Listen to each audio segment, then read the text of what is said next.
I'm your moderator for this evening, and we're really excited for TiEQuest this year. I mean, every year it's fantastic, but this year I do not envy the position of our judges because the competition is really, really, really high. I think the quality of the companies that we've seen this year have been incredible. I've personally sat through probably 40 of the 57 that were in the quarterfinals. And I mean, each one of the judging rooms had a pretty tough decision to make to figure out who advanced. There could have been 5 different companies here tonight, not to say that these aren't worthy, but it's really, really hard to decide. So I don't envy the judges. I'm Jeff Dennis. I'm the entrepreneur in residence at Fasken. I'm the startup guy, and I work with early stage companies and help them commercialize financing and M&A type work. The agenda for this evening, well, we've already covered the first part. Welcome. We're going to talk about what is TI and TiEQuest. You're going to hear the 5 presentations. The audience will vote and the judges will vote. So there'll be 2 winners. There'll be the People's Choice Award and the judges will choose someone. While they're doing the deliberation, the judges, we will hear pitches from the TI Global University Pitch Fest Canadian representative, Alt Techs. And then we'll hear from last year's winner, LSK Technologies. And then finally, we'll present to you the winner of this year. I want to thank our sponsors. Year in, year out, we've had the support of the Royal Bank, my firm Fasken, BDC, BDO, the City of Toronto through Startup Here Toronto, and the city itself, Baylis Medical, Bond Consulting, First Angel Capital, OCI, and the Biz Planner. Without the support of these organizations and these people, we just couldn't do this. I'd like to now introduce Mahendra Naik. Mahendra is the president of TI Toronto. He is really a dedicated member of the startup community and is just works tirelessly to advance the cause. And so I'm going to turn it over to Mahendra, who's going to tell us a little bit about TI and TI Toronto. Yeah, well, thank you very much, Jeff, and good evening, everybody. A special thanks to Jeff Dennis and Faskens. They've been a strong supporter of TI Toronto, and Jeff leading the whole TiEQuest competition. So a little bit about TI. TI is a global network of entrepreneurs and professionals. The basic mission is to foster entrepreneurship and nurture entrepreneurs. There's about 61 chapters in 18 countries around the world. We have about 15,000 charter members and about 80,000 associate members worldwide. The Toronto chapter started around year 2000. The membership is quite diverse: entrepreneurs, venture capitalists, technologists, professionals, academics, and various business advisors.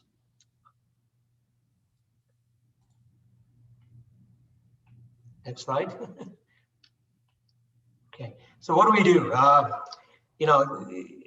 Mentoring, event like TiEQuest, although there's a judging element to it, but fundamentally it's mentoring, it's coaching, it's supporting entrepreneurs as they come on. And it takes in a variety of forms: workshops, personal one-on-one, and even outside of the formal competition and events, there's a continuous mentoring process that's involved. We're also involved in education. Recently, TI Toronto participated in the Global University Hackathon, 20 seminars, hackathon over the weekend, 2,300 participants that included entrepreneurs and students. Interestingly enough, one team from U of T participated. They went up against 110 teams and were one of the finalists. The other thing that we do is networking. I invite high-profile speakers, domain experts. We curate a list of entrepreneurs, executives, and professionals. And we have a series of events throughout the year.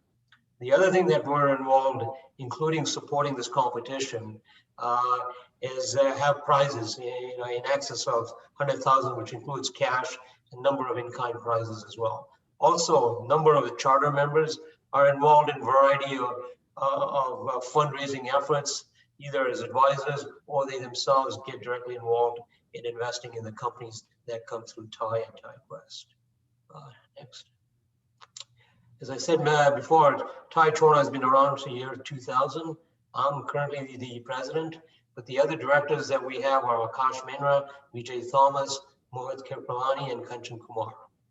A lot of people ask me, what is TI? How did it start? You know what? Instead of me reading off a PowerPoint, we'll show a short video that tells everyone about TI. So, Ashley, Jeff? Okay.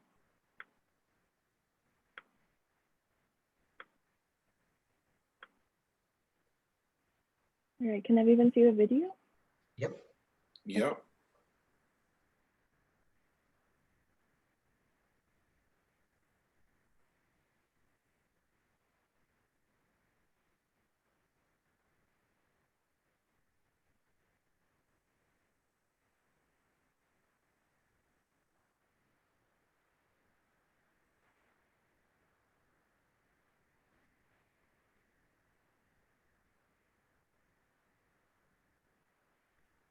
I think when you share the video, you actually need to share the audio track as well.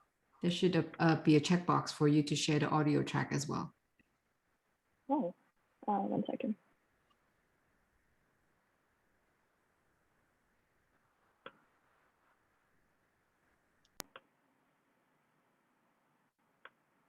Sorry about that.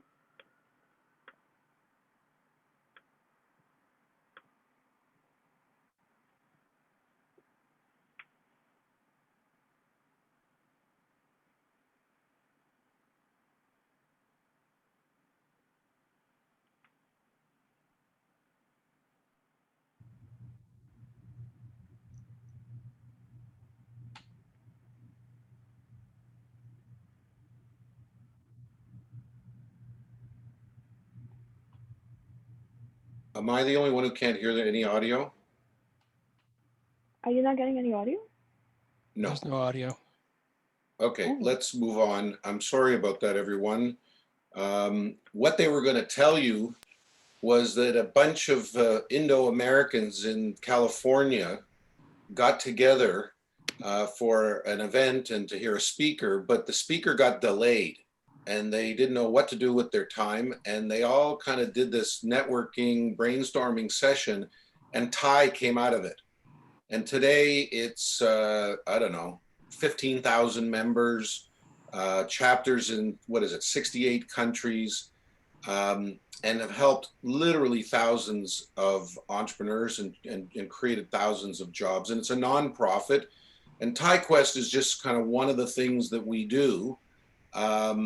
And it's obviously not just Indo-Americans or Canadians anymore. It's people like me and you who get involved because we love entrepreneurship and want to see companies succeed. Sorry, I'm just getting back to my screen share.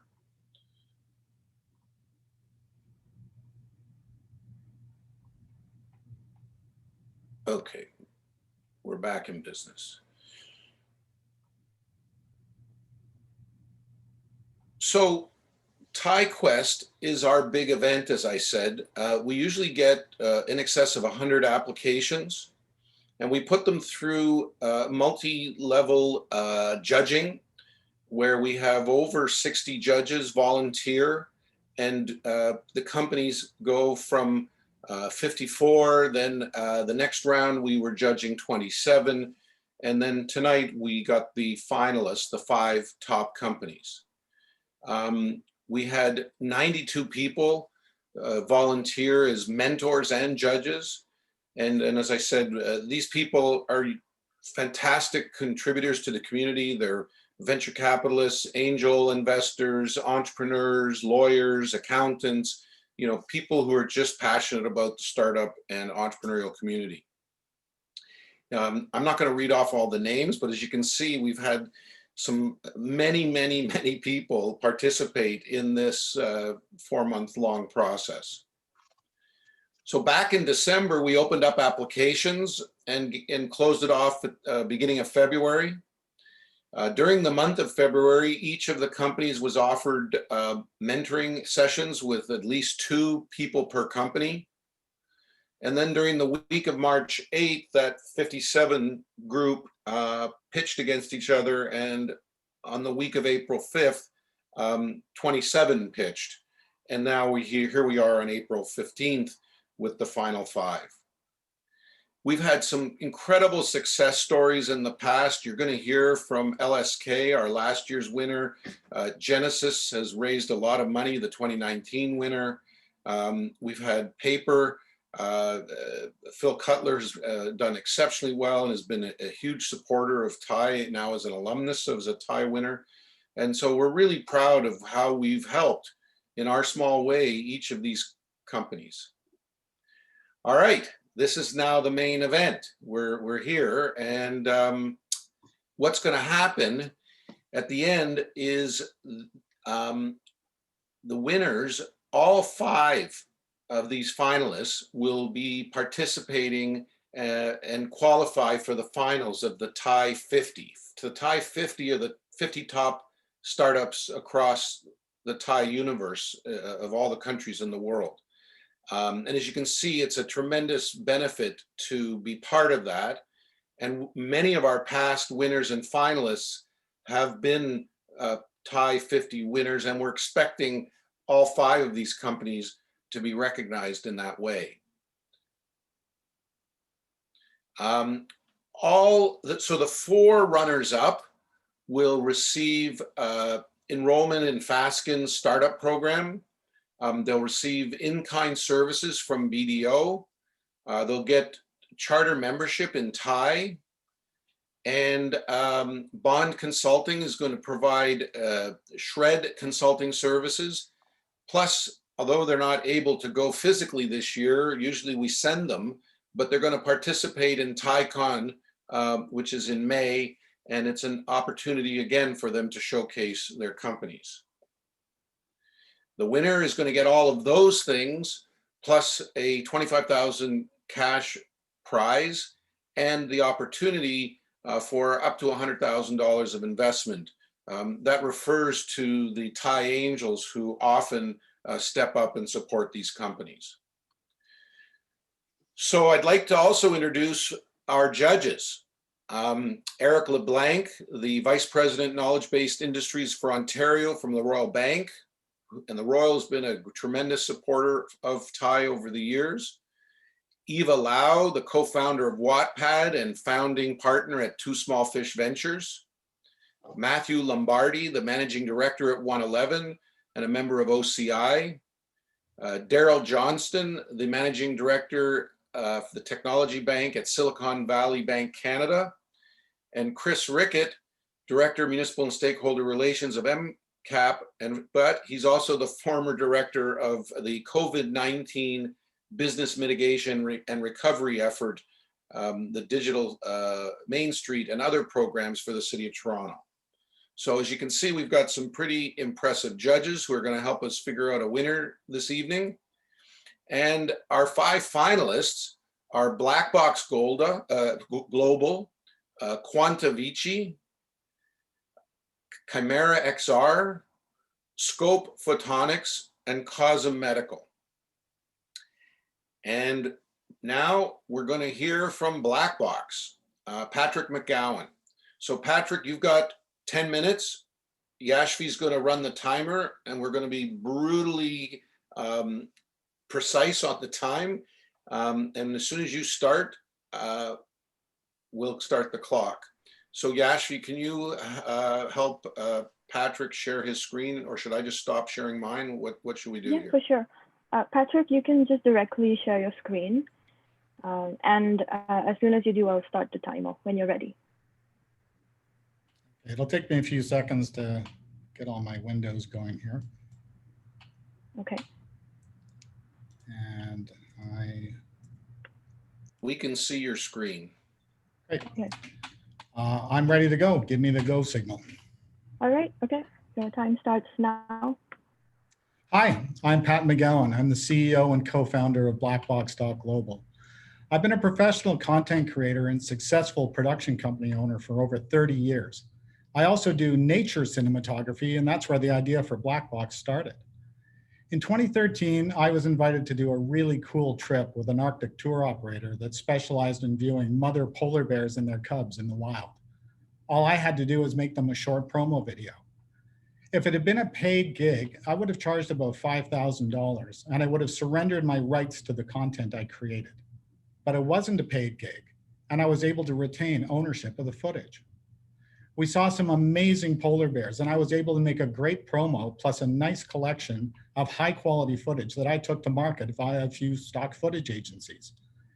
These clips have been seen in documentaries, corporate videos, and commercials all over the world.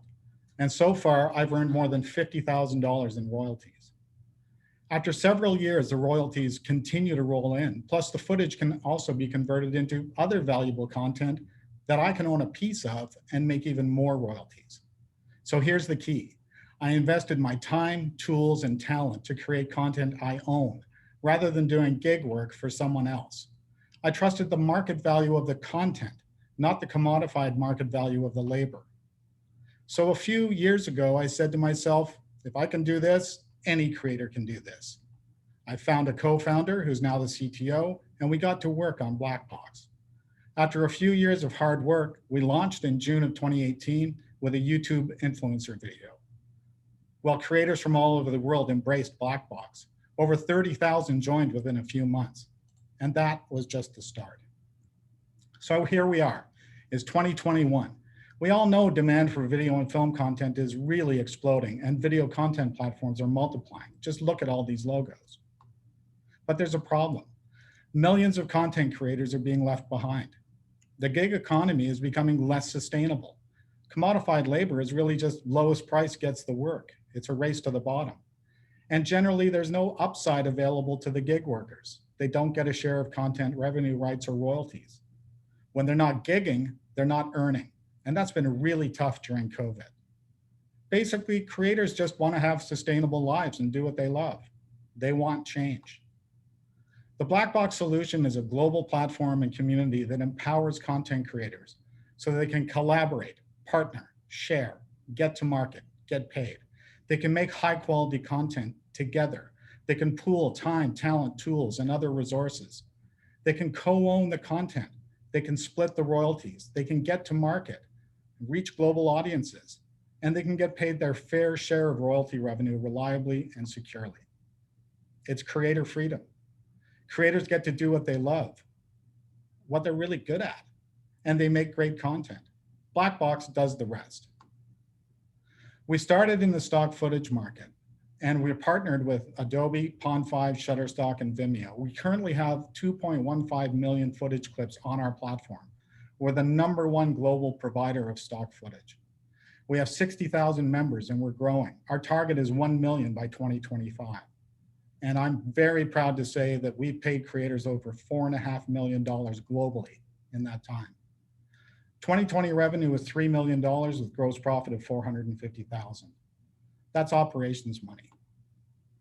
What we've created is really a value chain where the content starts with the community, the creators, moves up through our platform, out to market through market partners, and out to consumers, the audience. The money then cascades down in a waterfall. And at the end, the community of creators are actually part of the value chain. In the gig economy, that left-hand arrow with the $2 signs wouldn't be there. So where are we going? Well, we bake Blackbox in the easy bake oven of stock, and now we're moving to the big industrial kitchen of massive global markets. Markets that include social video platforms. You know them as YouTube, Facebook, TikTok, Insta, and subscription platforms. Used to be just Netflix. Look at all these other guys. And of course, there's the traditional film and TV market. Next, we can probably get engaged in video games, music, education, and other verticals, pharma, real estate, high tech, unrelated to media. Our revenue model is 15 to 40% of the revenue, and that's based on partnership, not service fees. Future revenue could include affiliate programs, training, etc. We have been growing revenue-wise since the day we opened our doors, and we have no reason to believe that that's going to stop, especially because we're going into that big industrial kitchen I talked about. Our projections are moderate for 2021 and 2022 as we establish a foothold and exploit these new markets. And then things are going to get much better in 2023, 2024, and beyond. Network effects are part of our zeitgeist because collaboration naturally drives team growth, and that means member growth. We also have influencers on our side. They spontaneously publish YouTube videos about us because they like us. Our affiliate reward program is a major member growth driver, and our corporate social responsibility programs are going to generate awareness and make the world a better place. These are all highly cost efficient in our organic ecosystem. We have not identified any direct competitors yet. This is a very robust ecosystem. The creator economy is really becoming noteworthy. There's companies like Patreon, Unicorn Status, Wattpad. Congrats to Eva Lau for the recent acquisition. Stage 32 is a big creator networking and education platform in Hollywood. And Stir is a payment system for YouTubers that recently just got some pretty major funding. So we see all these entities as potential ecosystem partners. I'm the original ideator and founder, and my partner Tim is my co-founder. We're both experienced business people, and we've got lots of sector experience. We also form a really good team. There's definitely yin and yang going on there. And we just like working together. So it's been a labor of love, and we're really proud of where we've gotten. We have a few noteworthy investors. The president of Cinespace Studios in Toronto is a major industry player, and he's a big fan. So is Toby Shannon, COO of Shopify. I don't really need to say more here. We're going to win because we're a true game changer. We're disruptive, innovative, inclusive, unlimited. We have first mover advantage, solid traction and steady growth. We have a sticky and recognized global brand. We have proprietary and sophisticated collaboration, financial, and process technology, and a solid legal framework. Plus, we're scalable beyond media content verticals. We're ready to scale and become the go-to content creator ecosystem globally. We've got some cool things going on. 2020, the first Black Box collaborative film with over 90 collaborators globally is ready for market. We've got YouTube influencer collaborations teed up and ready to go. YouTube and Facebook channels are in progress, and so are film and TV series in development all over the world. Yes, there are risks. The market's unpredictable. Our defense is quality. Competitors might pop up. Our defense is to put creators first. Time to market is always a concern. Our defense is to just go faster. To do that, we're going to need some money. So we're looking for strategic partners. We have a solid cap table. We have several true believers. We're part of the Government of Canada Accelerated Growth Service. RBC is our bank. EDC supports with a cross guarantee on our line. We've raised 1.2 million to date with a net burn of $1 million. We have 1 year of runway at a current burn rate, and we expect to open a funding round later this year. We're going to use the funds to make the product better and delight our members. We're going to build the best team in the business. We're going to extend and support our network effects, and we're going to use the money to leverage new money as matching funds from grants and loans, probably from the Accelerated Growth Service with the feds. So remember the Polar Bears project where the gig fees would have been around $5,000? Well, I've made over $50,000 to date, and I still own the content. That's a 10X. I also expect to earn around 150K by the time this is all said and done with that footage. That's 30 times what the gig fee would have been. That's creator freedom. Thank you so much for sitting through my presentation. I appreciate it. Well, thank you, Patrick. That was phenomenal. Although, and by the way, it's like cheating to use polar bears in your presentation. I mean, who doesn't love polar bears? Like, I love polar bears, I gotta tell you. Right? Okay, judges, we have 5 minutes of questions. Who has the first question for Patrick? I do have questions. Nice to see you again, Patrick. Hi, Eva. I just want to ask you a few questions, but I would say it's around the same theme. How are you helping the content creators to get discovered? which basically asking how are the other stakeholders, namely, Netflix or ad creators that actually need to use these kind of stock videos. How do they engage on the platform so that these content and creators can get discovered? Well, in really our business is to put content into the marketplace to generate revenue. So we're not really a star maker. We could be in the future as we enter other verticals, certainly, but it's not our raison d'etre. Our raison d'etre is pure commercialization of content, because when content creators can make money, they have better lives. And I know that because I've been doing this my entire life. Right. So I'm just trying to kind of get clarity. When you say you help them to put these content into the marketplaces, so so the marketplaces on your platform, or you are putting them into some other channels to help to help them facilitate the transaction? I just want to need a little bit of clarity on that.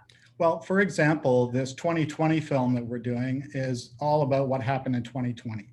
So we have 90 collaborators who come in and actually make content as part of that film. So now they're part of the team and they co-own the actual IP. So what we do then is we engage a sales agent or a distributor, and we will deliver that to a major platform. So that's where the revenue comes from. And if you think about that, that value chain slide, that's kind of exactly it. The content comes from the creators. We work with the content, get it out to market players, collect the revenue, and distribute the revenue to the creators. Does that explain it a little better? Yes, it does. Thank you. Okay, thank you. Patrick, can I ask a question? Just a quick question with regards to, you mentioned legal. Do you actually have a system for monitoring how the content gets used and therefore you're getting all the revenue, or do you outsource that to your platform providers?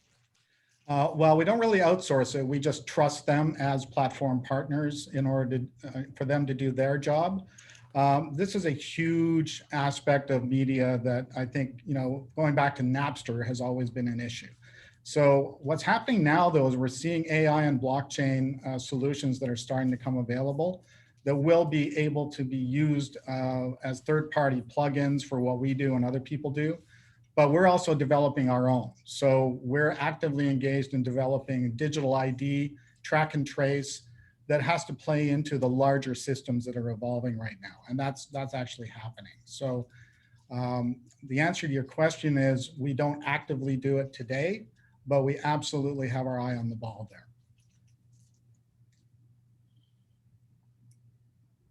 Who else has a question? We've got time for one quick one. Matthew? Yeah. Hey, Patrick. Thanks for the presentation. So I just want to the slide on competitors. So yeah, just a challenge function here. I think the way to really know whether or not you do have competitors is to understand, how many of your customers are repeat customers, right? Are they coming to you once and then, the next time around they're going elsewhere for footage, or are you seeing a lot of repeat customers, or is it just you haven't had the timeline to know that yet? Well, there's plenty of competition in the stock footage space.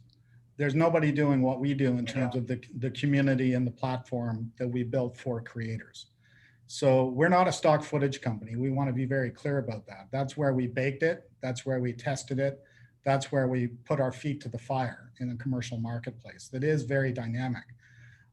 So what we did is we proved that content creators want a place where they can feel safe, where they can collaborate, and where they can have their interests dealt with in a secure, reliable way.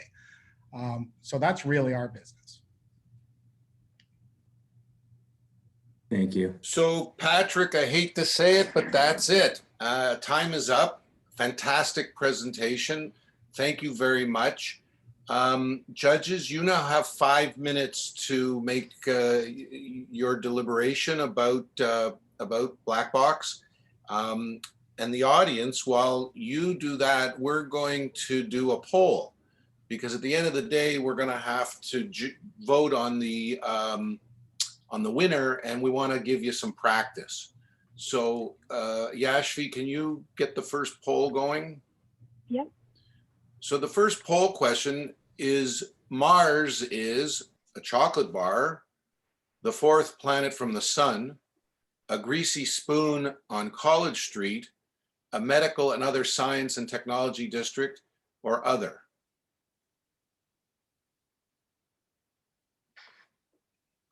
We have a very, very smart audience.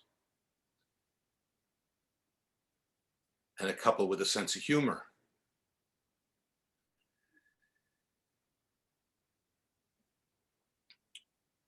So the second question is, the DMZ at Ryerson is an incubator for tech startups at Yonge and Dundas, open to all startups from Ryerson and Belong, home to 70 plus early stage startups, probably more than that, that number's dated, Canada's #1 ranked university-based incubator, or all of the above.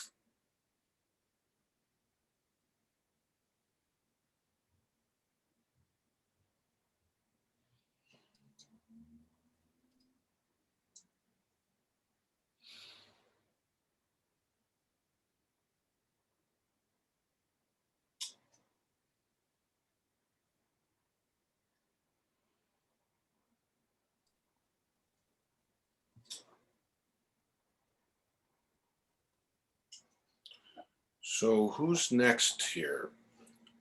Number 2 is what, Quantavici? Hello.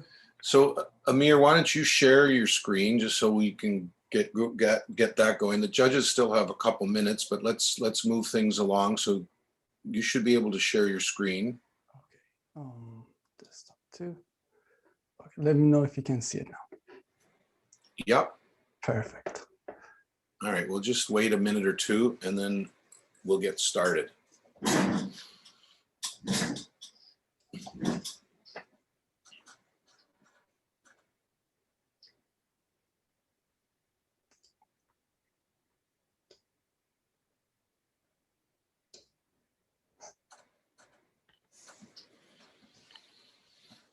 So I think, as the audience can see, the quality of these companies is very high.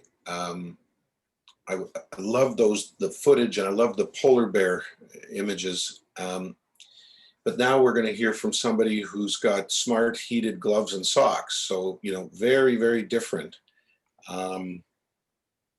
So again, I think it's going to be tough for the judges because each company is so different. I just got a comment from the chat saying that the marketing for this company is great. They like the imagery.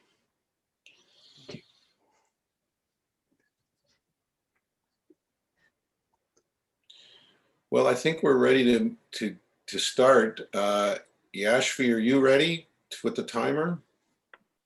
Yeah, I'm ready. I can share the results of the poll. Everyone can see that. Okay. And all right, I have my timer ready.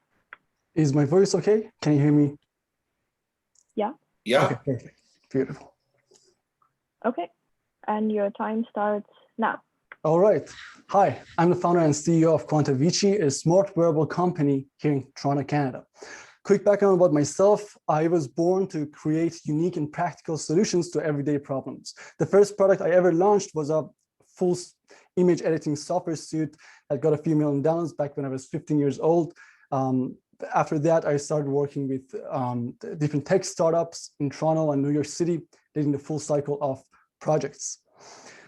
I'm going to start with a question. How long does your commute, job, or exercise require you to stay outside when it is freezing cold? And how long can you stay in that weather before the stabbing cold feeling in your hands or feet, which we're all too well familiar with, becomes unbearable? And what if you suffer from a medical condition that is negatively affected by the cold weather? Common conditions such as arthritis, joint pain, migraine, Raynaud's, poor blood circulation. That's actually the case in 1 for every 3 Canadians. Then discomfort turns into health risk and escalates to disabilities. With Quantavici's smart heated gloves, winter will never be the same again. For the first time ever, you can choose the exact temperature you personally prefer. And our smart proprietary heating system senses and maintains the exact temperature you choose with down to the degree precision. Now, I know what you're thinking, how about my feet? Well, I call this heaven for your feet. Because in addition to our smart wearable heating system, these socks protect you in the loving comfort of mesh ventilation, blister protection, ankle and heel cushion, arch support compression, and compression ribbing. In 2017, my friend had been suffering from painful, disabling migraine attacks triggered by the cold weather. After trying various therapeutic solutions and medicines, the best remedy turned out to be wearable heat. Heated wearables have been around for over 20 years. I have another question for you. Why do you think they never caught on as a practical solution despite the strong demand? Turns out reviews and ratings have been very vocal about the problems. All solutions lack the option for temperature selection. The heating is not evenly distributed throughout. They connect the battery directly to the heating system or heating pad and without any safety or regulation. There's always been complaints about the short battery life, and charging them is a hassle as you have to take out the battery. And overall, the bulky design takes away your dexterity, mobility, makes you sweat. Let's be honest, it looks ugly and can't be washed in many cases. We at QuantaVici have fixed every single one of those problems. After 3 years of research and development and testing, our products offer precise temperature selection that can go as high as 130 Fahrenheit. In addition to power regulation, which has improved the battery life from a maximum of 2 hours to up to 50 hours on a single charge. And even after that, you can use USB-C to recharge, the same way you recharge your phone. And of course, the premium design and material offer breathable dexterity for your everyday comfort. And yes, they are waterproof and machine washable. Now, here's a fun fact. Early on, we found majority of the market seek heated wearables to protect themselves against the cold for their day-to-day life and not for sports, such as going to work, commute, and necessity medical needs. That is why daily life is our primary consumer group. Doctors are limited to recommending unsafe, impractical microwave heating pads. We have designed our products with the advanced consideration for medical and therapeutic standards to make it exceed consumer expectations in terms of safety, comfort, performance, and general quality. Our durable design and material makes our products qualify for a wide range of activities, including sports. Now, on the right-hand side, we have the demographics we see from the sales so far. Applying this rather broad criteria, the total addressable market is $66.8 billion. On October 27, 2020, for the first time in history, smart apparel products were launched by QuantaVici. We hit our crowdfunding goal within the first 2 hours. By the end of the first 30 days on the market, these are the stats we achieved. Selling 1,500 units, raising $330,000, initiating the production because of all the preparations we had done in the years prior. The conversion rate on our video was over 30%. That is 10 times the average. And we have hit near break-even point. And as you can see at the bottom, we had some love from the media as well. So we chose crowdfunding to publicly make a loud statement, one that testifies the huge demand and gap in this market, a strategy to later be used as a public case study when we begin our B2B sales. QuantaVici, a brand new company with zero reputation, selling this well. Imagine how far even a medium-tier brand could go licensing our technology. From 2017 till 2019, we were preparing for this launch in terms of marketing and technology. In 2020, we launched and reached a very high conversion rate on our ads, proving the scalability of our business. In 2021, we are ready to scale up for the next winter, further optimizing our marketing strategies and production for a better margin. We have had multiple resellers from Australia and Japan offering to partner with us for expansion in those regions as well. We plan to begin our B2B sales later this year as well. Next, in 2022, we begin to further build towards aggressively conquering the market of smart apparels. The current retail price of our products, especially the gloves, is $269, and this is highly competitive with high quality conventional gloves that are such as Canada Goose. Our socks are selling for $199, which costs lower than some competitor heated socks that cost as high as $350 and are not even smart. We plan to offer discounts to students and those in medical needs for these products.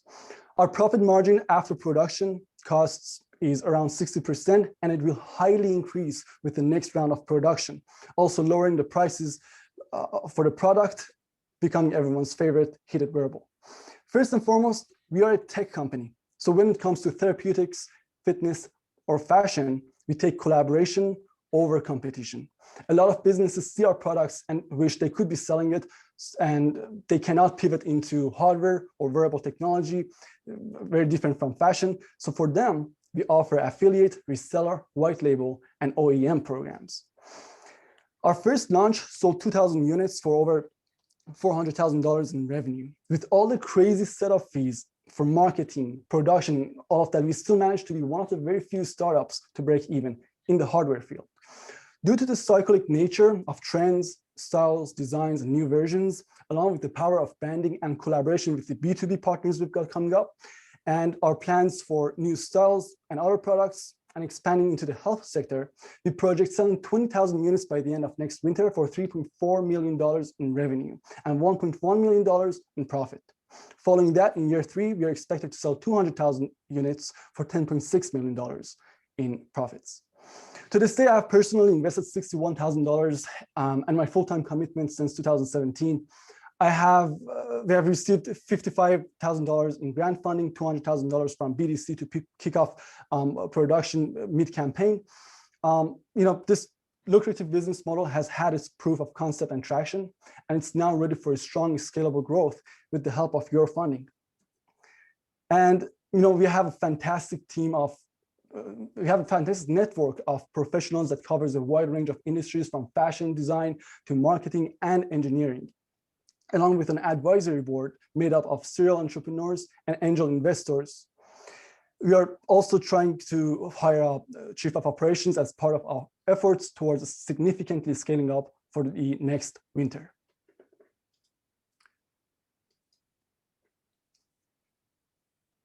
So here's an overview of our technology. The app communicates to the QuantaVici device, which consists of a lithium poly battery, our smart proprietary logic board, and the heating system. In reality, it's actually quite slim, with built-in sensors, power management, real-time heat control, all embedded in a tiny button the size of a small watch. We have strong IP with designs, patents, protections pending, in addition to the brand identity, data collection, B2B network that we are building. The fact that our devices are smart and collect anonymous usage data is a huge factor in the future success of our company with big data and machine learning. And this is just a CTV video covering us. I thought I would show it as you ask your questions. Thank you. Well, thank you. That was a terrific presentation. Really, really well done. We have 5 minutes for Q&A. So Matthew, you look like you have a question. Go ahead. Yeah, thanks, Amir. That was great. I'd be a customer for sure. But like, how do you plan to, beyond the successful sort of first run, like, what's the plan to advertise and sell this thing? So, on October 27th, we launched through Kickstarter, and within the first 30 days, we sold $330,000. And, crowdfunding is full of early adopters. We wanted to do that, to tap into that market, and also at the same time, make that public case study for our B2B sales. And moving forward, we've already started our Shopify. We've hired marketing professionals in the Facebook ad scene, and a lot of the things that we learned, such as what type of marketing material works, what type of feedback we get from people, all the crazy stuff we had to go for producing this hardware, it's all made us ready. Kickstarter is not really that different than just going on Shopify. You want to sell it on online e-commerce. I got it. I love it. Quick follow-up, if you'll permit, Jeff. So what do you think the cost of acquisition would be to sell one pair of socks online? Just out of curiosity, ballpark it for me. So we already have this data. The cost per acquisition is around $50. Building more reputation, having some ratings coming, that's really going to help us lower that. Cool. Thanks, Amir. I just want to kind of, first of all, tell you guys that this is a much needed product. You guys have great innovation here. Absolutely going to be a customer here. But let me ask you a very tough question. Do you have any woman in your C-suite?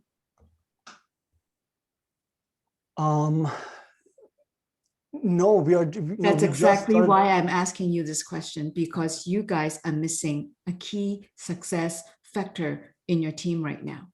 This is a woman's product. I invested in a company called SheerTex, and it's just kind of made the Globe and Mail, a few weeks ago. They are an up and rising unbreakable pantyhose, making so much sales. And the reason is they know how to sell it to women. So I highly, highly, highly encourage you to build in that DNA into your company.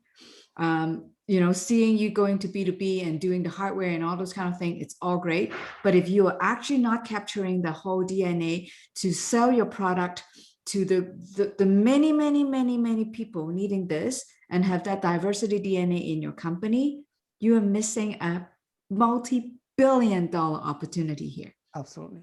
Yeah, absolutely.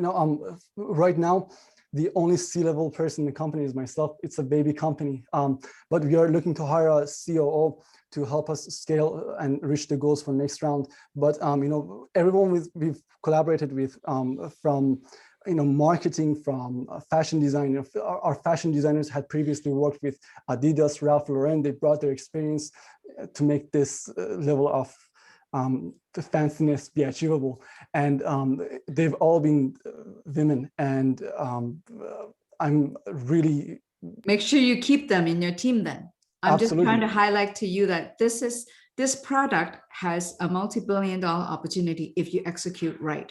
But if Absolutely. you don't actually have a person in your team that makes critical decisions with you, that understand half of the world, namely women, you're missing the opportunity here. Absolutely. Yeah, absolutely. I completely agree. We already have plans for leggings and scarves, belts. I love the idea. Thank you. Well, that's the end of our time. Amir, that was a good answer, but the better answer might have been to invite Eva to join your advisory board. I didn't even think it would be an option. Well, there you go. So there's a helpful hint. Judges, you have 5 minutes to do your deliberations on Quantavici, and we're going to go on to our next series of questions. But Amir, thank you. Love the glove. Love the glove. I forgot to show the glove, the main thing. Love the glove. Thank you. Congratulations. Thank you. Great presentation. Thank you. Thank you.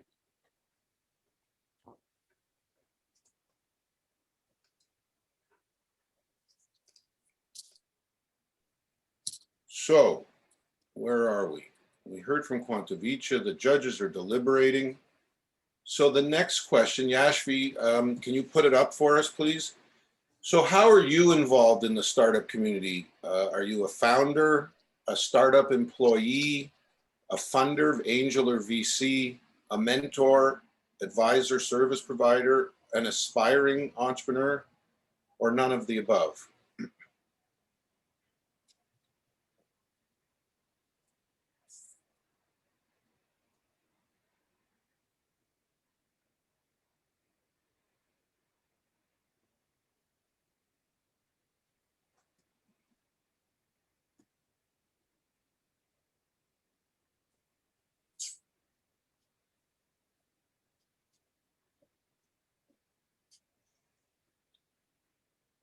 So the next question is, what's the highest level of education that you've completed?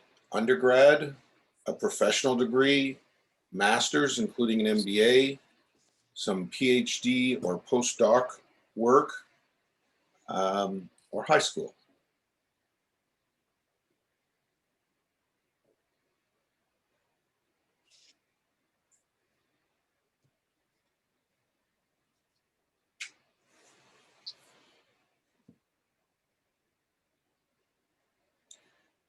So while we're waiting for the judges, I guess I will share with you sort of the process, a little bit of behind the scenes. So what happened was that week back in March, we had 9 different judging rooms. Each room had 5 or 6 judges, and each room had 6 companies pitch. And that was a 2 or 3 hour evening in the middle of March, and we basically cut them in half. We started with 54, and by the end of that week, we were down to 27. And then in about 3 weeks or 2 weeks ago, we did it again, but we had 5 rooms, and we took the 27, and some rooms had 5 and some rooms had 6, but we had 5 or 6 judges as well, and they pitched again. And out of each one of those rooms, 1 company emerged, and that's who we're hearing from tonight. So pretty stiff competition. In the first round, it was sort of 50-50. In the second round, it was 20%. And I can tell you that and I think I said this earlier, there were some previous finalists from previous years who didn't make it out of their own rooms this last round. And, I watched a lot of them, and I have to say that they're still great companies that have achieved a lot in the last year or so. But the next group of companies that have come and applied for TiEQuest are even more impressive. And so the competition just gets more stiff every year. It's amazing. It's just amazing to me, the kind of creativity and innovation that's going on in and around the Greater Toronto area. So how are we doing on time? I think we're almost ready for Chimera. So Yashi, let's see how the poll ended up. So in terms of who you are, most of your founders, not most, but there's a lot of founders and a lot of advisors. Few aspiring entrepreneurs, not a lot of employees. And we have a pretty educated group here. So that's impressive.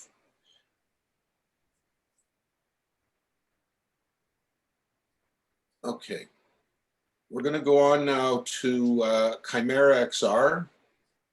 Yashvi, are you ready with the timer? Yep, I'm ready. Taylor, are you there? Yep, I'm here. Oh, okay. When you're ready, we'll start the timer, and you have 10 minutes, and then there'll be 5 minutes of Q&A. Okay, can you guys see the slide okay? Yep. Yeah. Looks great. All right. Okay, so your time starts now. Great. Hey everyone, thank you so much for your time. My name is Taylor. I'm the CEO and co-founder of Chimera XR. We help law enforcement train anywhere, anytime through simulation technology. So as many of you know, law enforcement right now are under increasing public scrutiny over use of force incidents like Breonna Taylor. So even though there are millions of dollars spent every year on training, there are still accidental deaths and poor use of force decisions that are avoidable through better training and better technology.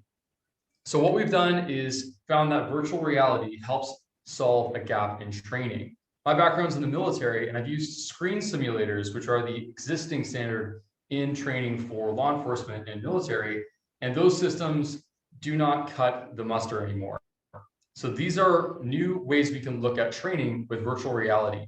In COVID times and travel restrictions, it's a system that can cut through the noise. It still allows for training, even though you can't travel, you can't be in the same room as your instructor. You can connect over the internet through our software and use these systems remotely. It's also a system that allows for more immersive, realistic simulation. So because we are talking about high stress, life and death scenarios that we're training for in law enforcement and military, this is a system which can accurately represent those environments and those situations and give the appropriate stress reactions, the appropriate influences and stimuli for our participants. And comparing it to existing alternatives, existing systems, our system has an immense cost savings, not only in the upfront cost, we're looking at 15,000 base price for our system compared to 50,000 for most competitors, but also in terms of saving on travel costs, saving on ammunition costs and overtime, as we can effect more training and scale better education with less resources. So why are we unique? We're the only system that we see our first responders find easy to use, set up in less than 2 minutes, and anybody, even without technical expertise, can use the system. They don't have to be an expert. Our system has multiple tools to allow for content creation by the end user. So not only can we make content, but our end users can build their own drills and scenarios to practice and train high stress scenarios and high stress situations with de-escalation, communication tools, and use of force tools. We're also a system that's cost effective compared to the big screen simulator systems, which are hundreds of thousands of dollars usually, and it gives high return on investment year on year. So this is what our system looks like.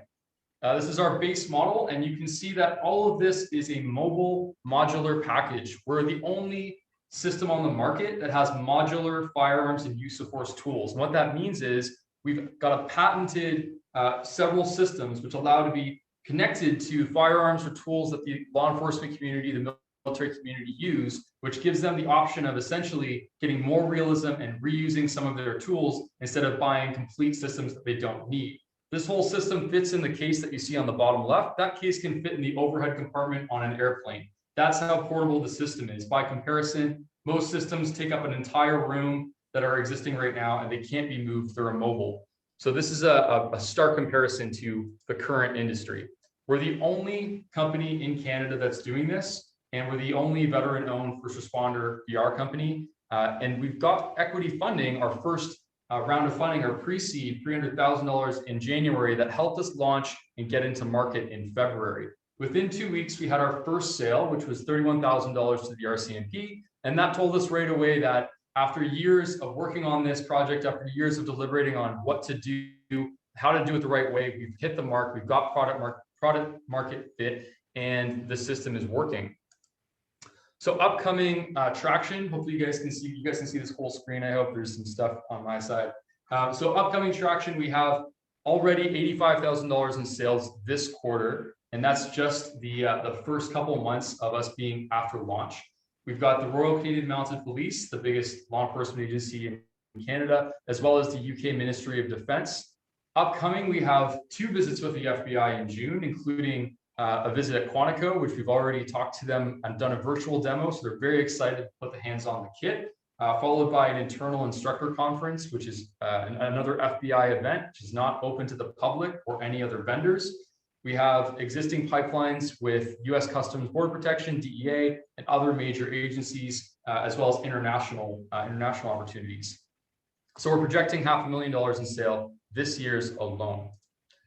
Traction-wise, other than that, we've got a huge benefit to us, which is that our system has realism and end user in mind. So our system's the only one, our software is the only software in market that has accurate vehicle ballistics, which is hugely important when you're talking about traffic stops and realism. So law enforcement and military need the realism, and no one else is doing this with regards to accurate ballistics, also with regards to multi-user training. So being able to have multiple people in the same networks environment. All our competitors do 2 people. We do way more than 2 people. We're aiming for 40. We're currently sitting around 8 to 10. Our software is also compatible with augmented reality. And some of you may have heard HoloLens just signed a $22 billion deal for augmented reality with the US military. So because our software is on Unreal Engine is natively compatible with augmented reality, which means we have a vertical we can expand into later in the year. We also have an exclusive partnership with Centrifuge Training, which is a huge company in the States that provides vehicle-based training for law enforcement and have clients like the NYPD, the FBI, many others. So they're helping us open doors. They're also using us, our system, as their exclusive in-training system. All of our marketing so far has been inbound leads. We've not had to pay for any of our leads, which is great. And we've only paid for marketing videos. So our budget is really strong in that area. Here's our plan overall for the next 4 years. So we are looking to do another raise this year because we have a pilot project for the augmented reality version of our software. And this is, again, how we can expand into other verticals. So we're looking to do a seed round this summer of 1 million. After that, we have an artificial intelligence program that we've established. We just need to set it up with a bit more funding and get a few more pilot partners. So that's going to be start up around early 2022. We'll do another raise in funding for 3 million around there in the winter of 2022. That will help us launch our first augmented reality products. After that, we have a maturity of the AI program, which allows for an intelligent coaching system, a complete real training system, something that gives feedback and not only gives the data, but gives their actual machine learning feedback on how they're performing, what they can do to be better. We have plans to be a program of record, which is the gold standard for simulation in the industry, be a program of record in the US military. That's our overall goal for 2024. And that'll be upon maturity of this overall program, integrating these different verticals. Our team is stacked with education and experience in the areas that we need it most. Derek and I both come from a military background. Derek has 17 plus years when he retired in the military. I'm still running at 14, going on 15 years in June. And we both come from simulation backgrounds, but we have very different strengths because Derek has a great small business customer service background, and I have a big focus in training and how to make the right product for the end user. Will Petty has been a big part of that. He's got the experience as well, but he has the contacts that we've been leveraging for training. We have technical experts. We have a software in-house developer who just came on board, and we have international scaling, technology, and marketing advisors. So we're well capable of the task. Against our competition, we have a few big advantages. I mentioned vehicle ballistics. This is the only system that can be used outside, and we're also the only system that has industry-leading partners. Big opportunity. $1.2 billion market today, going to $2 billion in 5 years. Lots and lots of money spent every year on simulation, especially in the firearms component. So we're going after law enforcement first, then the military, and the private sector. We have the inside track. So as instructors ourselves, we can see what people are saying on the end user level, which gives us great feedback on what they want, what they like, what they don't like. And if you look on the bottom right, you'll see our name was the first recommendation in this closed group of instructors who are at the highest part of their game in law enforcement. We were the first recommendation for a virtual reality system, even as we just launched a couple months later. So our overall vision, what I want to leave you with, is we plan to create a new subcategory in simulation, which is intelligent coaching systems, because we believe that if we take care of our first responders, they'll take care of us. We have the market to our advantage. We have the team ready to do the job. And we have traction early on in our initial launch. Thank you so much for listening to our pitch. Taylor, you killed it. Well done. Great presentation. You now have 5 minutes for Q&A. Who has a question for Taylor? Sure. I'll jump first. Go ahead, Daryl. So Taylor, nice presentation. Very interesting company. Can you unpack just for me the hardware versus the software? I saw your ARR chart. That looked really good. Just wondering, are you absorbing the hardware costs or you're passing that on to your end clients? How does that work? Yeah, for sure. So our margins are between 40 and 60%, depending on what the user picks or what the client picks. So the hardware is baked into that cost. We have a manufacturing partner that does all of the hardware for us. We have a fixed cost, so we make sure we don't overrun anything. And essentially, we have a few different package items that they can choose between, and we maintain at least a 40% margin overall.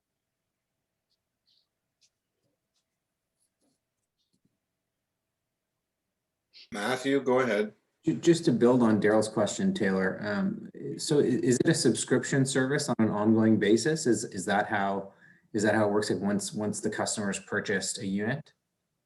So we're seeing that the market has two features. There are people that are now switching to subscription services, but a lot of our clients still want an upfront purchase with minimal subscription or no subscription. So we've done both. We have the upfront purchase that's required. You have to spend at least $15,000 to get one of our kits. If you maintain a subscription after the first year at $1,500 per user, you get access to the library of content that's ever evolving. And essentially you maintain currency with our global marketplace. So we have instructors from across the world that submit content to this marketplace that the law enforcement community can access, which is its own revenue stream that will start next year. But that's the subscription model that they can choose, or they can choose to stay just as a standalone headset after the first year, but they'll get a taste of it for 1 full year and decide after that if they want to subscribe or not. Got it. Chris? Really interesting. If I see police officers with those guns, though, I'm going to be worried. But give me a sense. Selling into the public sector is often a nightmare. But you've picked the police, and having served on a police services board, it's probably one of the ones that gets away with a little more lenient procurement. What's your kind of sales cycle? I know you had a bunch of sales on first Q1, but how quickly did those come together? So the RCMP sale took from start to finish 2 months. So from the time that we initially made contact in December, sent them a kit. They had a kit for 4 weeks. 4 weeks of kit turned into the procurement process starting in early February, confirmed sale in the second week of February. That's amazing. Yeah, and I think your low price point is the key, right? That gets you through a lot of those boundaries. It's really cool. Congrats. It also allows us to actually send kits on a demo basis because it's not as much of a risk as if we have a $200,000 kit. So we're the only company in the market that actually sends equipment out for test for 5 days for units to try. No, really good. Good feature. We have time for one more question if somebody has a question. Yeah, I Sure. just want to kind of say something about the content platform. I think that's very smart that you don't necessarily have to create all the content, but allow other people to participate.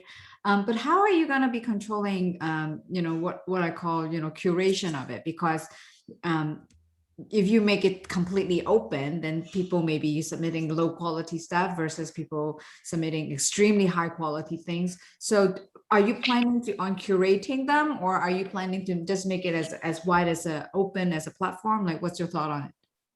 Yeah, so there's kind of 2 things. We're going to have the ability to feature certain content that we've curated, and then there's also going to be the general library that people can search through, because the thing with this system is it's very easy to build your own content and share it. Even if we didn't want them to, they could, and that's by design, because they need to have the access to say, hey, I built this drill, or I built this scenario, I need to share it with my co-instructor. Whether or not there's a middleman and time delay doesn't matter to them, so we want to have both options. But if they log into the global marketplace, it's branded. We have specific brands that we work with, the specific instructors that we trust and work with, and that's how the curated content works.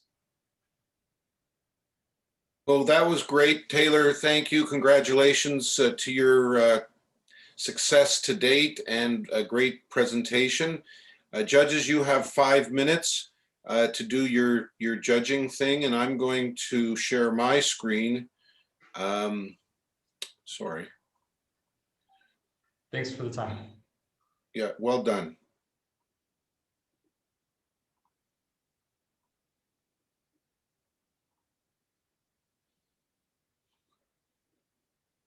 So the judges are deliberating. Our next question. So what is your primary skill? Yashvi, will you please share the poll? There we go. It's technical. I'm in the design arts, financial, business, other.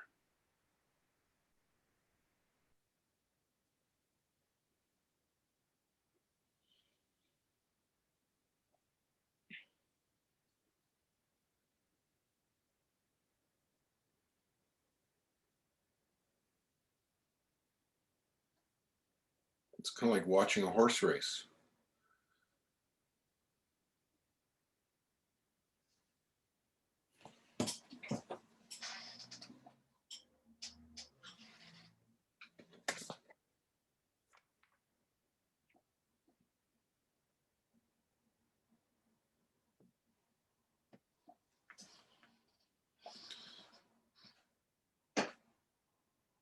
So the next question is, how did you hear about this evening?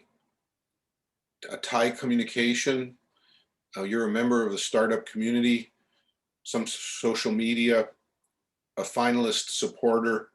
My boss made me attend. 12% of you, your boss made you attend. I guess I would say that this is an enlightened boss.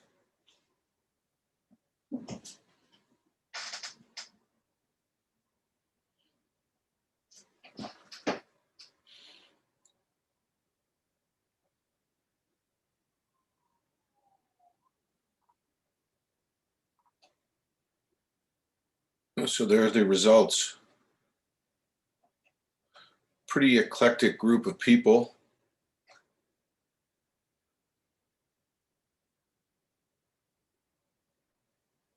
This looks like our Thai communications are working well, Yashvi.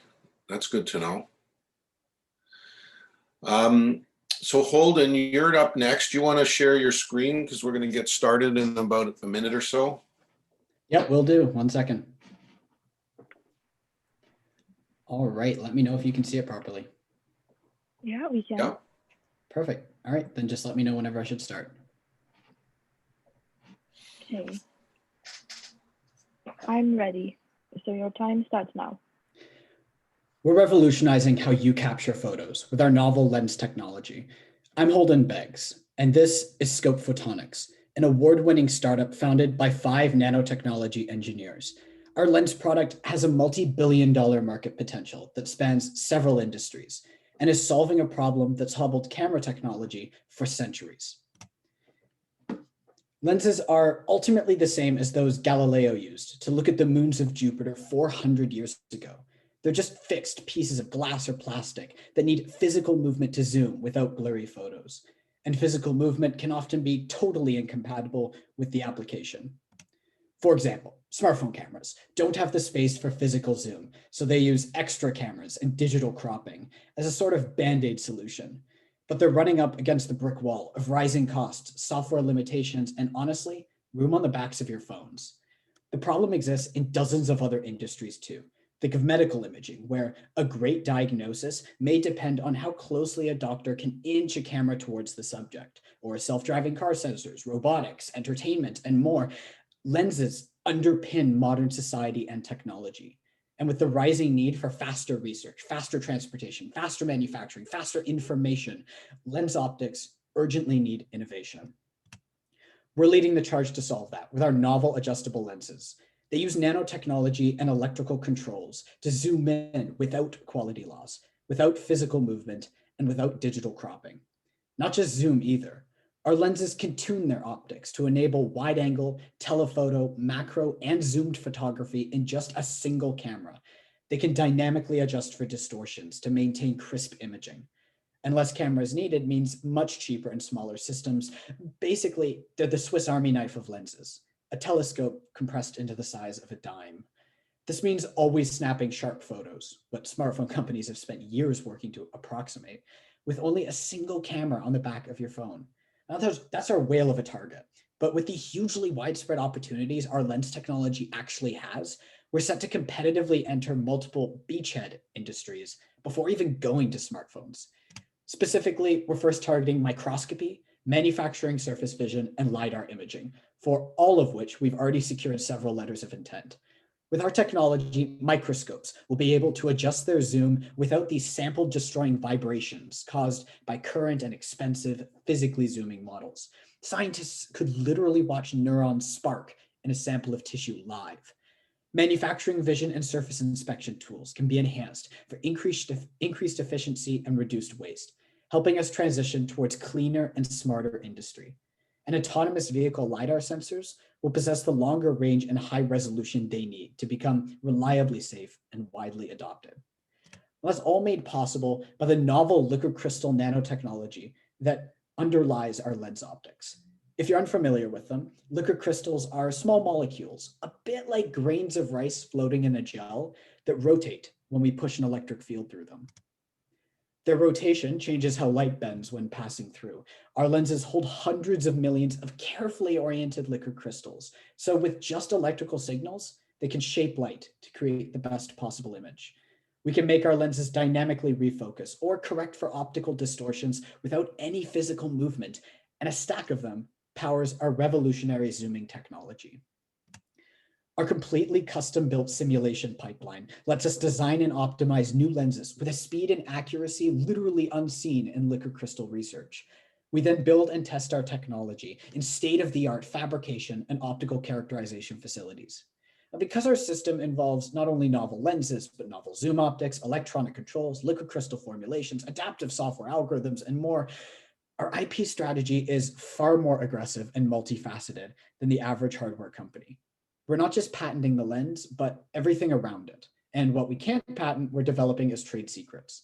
All of this intellectual property is solely owned by Scope. Our main smartphone camera target is a fast-growing $14.9 billion market with a CAGR of 9.1%. Getting our technology adopted by just one major company like Samsung would capture at least $3 to $5 billion of that market. We are already in discussions with the senior directors of several major smartphone camera teams and have MVP demos scheduled soon. Our other markets are also all worth at least $1 billion. Early on, we'll be partnering with old LCD, liquid crystal display, foundries to manufacture our tech rather than continue to do it in-house. Since LCDs are being phased out of modern usage and the foundries are actively looking for new things to build. We have made sure all our technology remains closely compatible with those existing supply chains. We'll also be building relationships with larger lens manufacturers, since many of them work with both our early and smartphone markets, which would make for a smoother transition between them. As of now, we've built proof of concept lenses, our custom simulation pipeline, and begun filing provisional patents, with one already filed. Right now, we're nose to the grindstone, developing new technology. In July, we'll have our first MVP and begin demos to smartphone and lens companies. Soon after, we'll begin beta tests and initiate our first fundraising round. By October, we'll have beta validation complete for our manufacturing inspection market, and we'll have secured our first revenue with a competitive product. We'll have expanded our team to at least 10 people and be developing relationships with major OEMs as we scale up our development. By April 2022, we'll be shifting to contracted manufacturing and selling to our early markets as we begin our first smartphone alpha project. Our competition tends to fall into two main buckets. The first is those just adding more cameras and software processing to quote unquote approximate zoom, like Core Photonics. Core Photonics was actually acquired in 2019 by Samsung for $155 million for their 3-4 camera systems, giving you an idea of what acquisitions in this space can look like. In the other bucket are competitors working on novel lens optics, like Diffractic, Optotune, and VariOptic. Unlike their variety of rotating, squeezing, or electrowetting lenses, our lenses rely on zero bulky motors to operate. Also, these competing solutions can only produce a simple spherical wavefront, while our spherical and aspherical lenses achieve better distortion correction and camera versatility. Our incredible team brings extensive optics and engineering experience from Apple, NASA, Harvard, MIT, and more, along with entrepreneurship and venture capital backgrounds. We met during our nanotechnology engineering degrees at the University of Waterloo and bonded over a shared fascination in cutting-edge optics. Scope actually began as a student capstone project. The company has won national and international recognition as the runner-up for the Global James Dyson Design Award and has been noted in Discovery Channel, The Guardian, and Logic Magazine, among others, for innovation. We're also fortunate to have incredible advisors. Dr. Bob Lemieux is the U Waterloo Dean of Science, a prolific liquid crystal researcher, and has served on the International Liquid Crystal Society's board of directors. Dr. Van Goo is the author of over 30 optics books and has served on the Optical Society of America's board of directors and on the International Commission of Optics. Ted Morgan is a Harvard Business School entrepreneurship case study who sold smartphone technology to Apple, Samsung, and Google. Our team is also supported by world-class facilities and mentorship from Velocity Incubator, Communitech, and more. We've already secured almost $250,000 in non-dilutive funding that's given us a strong runway to revenue. New investments and funding would be used in a two-pronged approach. The first involves strategically hiring new liquid crystal specialists and electronic design engineers, along with upgrading to finer control equipment. These new R&D resources lead to lenses with better performance and more photographic capabilities, meaning more patents and an even stronger competitive edge. The second prong surrounds expanding our beta trials to encompass new verticals and better prove out our technology. We'd also develop new strategic partnerships with LCD foundries to scale up our manufacturing months ahead of schedule. This means we could more efficiently transform our novel IP output into new products and exponentially higher sales. At Scope Photonics, we're changing how the world captures photos with our unique adjustable lenses. They zoom without blurring, correct for distortions, and adapt to different photographic modes, all without movement. We've built proof of concept lenses, secured several LOIs, and begun filing multifaceted patents. Our incoming MVP in July and revenue in October are followed by the $14.9 billion smartphone camera market in the years after. Scope's expert team is supported by globally recognized optics and entrepreneurship advisors, state-of-the-art facilities, and hundreds of thousands of dollars in non-dilutive funding. All of that means we're well on our way to revolutionizing compact optics and are thrilled to finally bring cameras out of the 16th century and into the 21st. Thank you. Well, thanks, Holden. What a great presentation. As my daughter would say, want. I didn't mention that my hobby's photography, and I'm like forever struggling with focus. So I get it loud and clear. Judges, we now have 5 minutes for questions. Who's got the first question? I do. Daryl? Oh, sorry. Sorry. Daryl, you ahead, go Eva. first. Daryl, you go first. You have been very quiet. So question is, you've got a lot of verticals there to consider, and I'm hearing sort of a number of LOIs. Just wondering how you end up narrowing it down to one vertical you can tackle first, and are there other verticals that are perhaps smaller opportunities that you might want to partner with somebody that's already in the space with already contracts with autonomous vehicles or other kind of areas? Yeah, for sure. So how we pick our markets is obviously based on, market interest and their specific needs and whether we can meet them. But internally, the way we pick them is basically by looking at smartphone cameras and looking at all the things we'll need to achieve to really deliver the product that can be integrated into their cameras. And for example, the optical quality, optical capabilities, all of that, but also really compact electronics, for instance, which is hard to do and takes a long time. And so you start looking at markets that don't require compact electronics, for instance, where you can focus on the optical quality, focus on the camera capabilities first, and then shrink down the electronics when you're able to prove out that core value proposition and get that funding. So we've been looking at markets that basically hone in on the key value propositions that our technology provides, and really trying to find those that are most urgently in need of them. We've been approached by smaller markets for sure, and we are more than willing to collaborate with them. Some markets require a significant modifications to our technology to operate, most don't. So that's also a consideration, is really whether they work in a similar vertical as most compact camera applications. That's how we've arrived at our main three, and we seem to have arrived at them well based on letters of intent and the discussions we've had. That being said, it's a pretty cool technology with a huge number of applications. So we're always looking for new opportunities.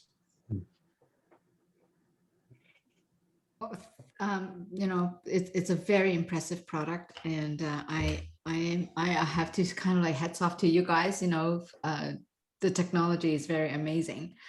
I just want to kind of understand a little bit about the software implementation that's necessary, because I can see that basically the hardware piece is the PCB, and then you just have to drive electricity into the PCB to kind of control that little crystal to to change the curvature of the lens. Exactly. But when it comes into the actual implementation in, let's say, a phone, then the software integration is actually far more, right? You have to be able to kind of work with, have hooks for the iOS to control the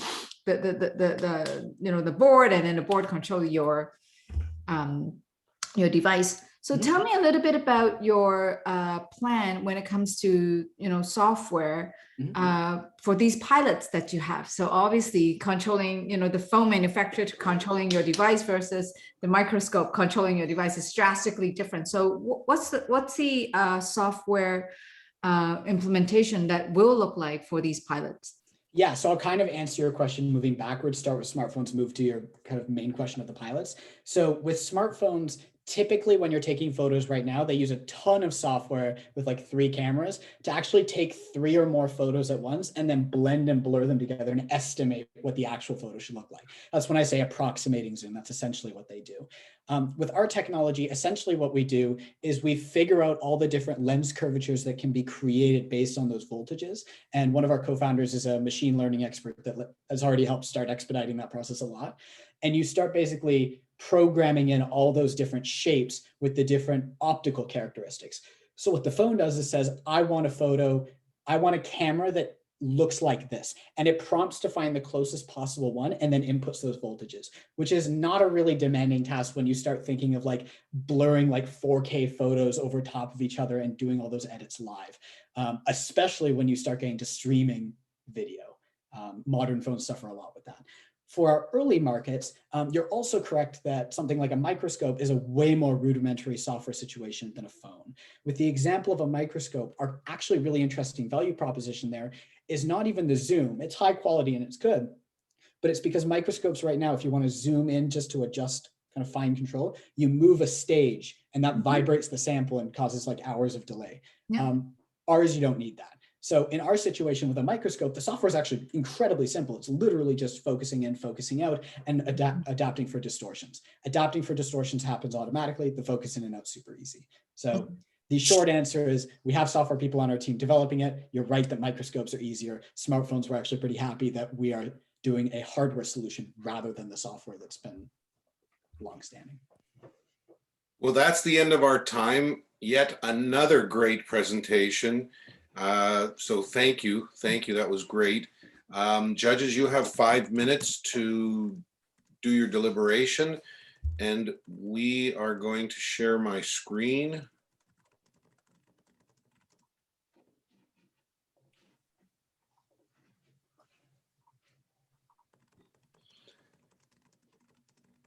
So what take-home value do you hope to get from attending this evening? Support one of the finalists, find an investment opportunity, meet an investor, meet a co-founder, be inspired to start my own business.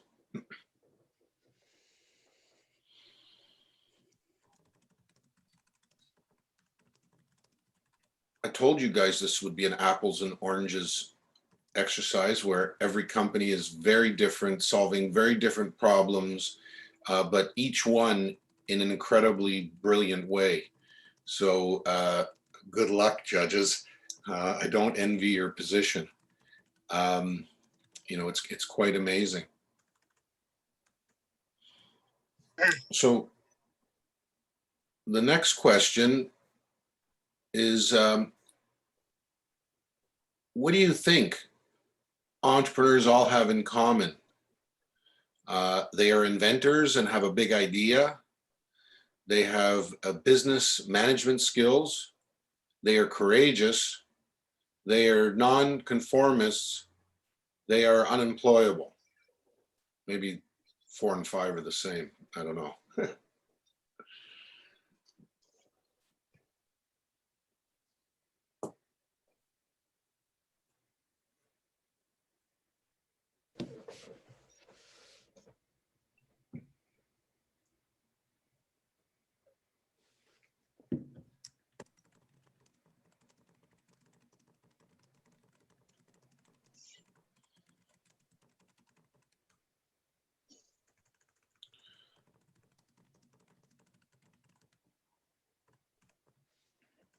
So here are our results.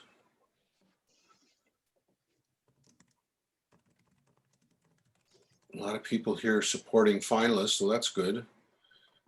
I like this fact that people are looking for investment opportunities.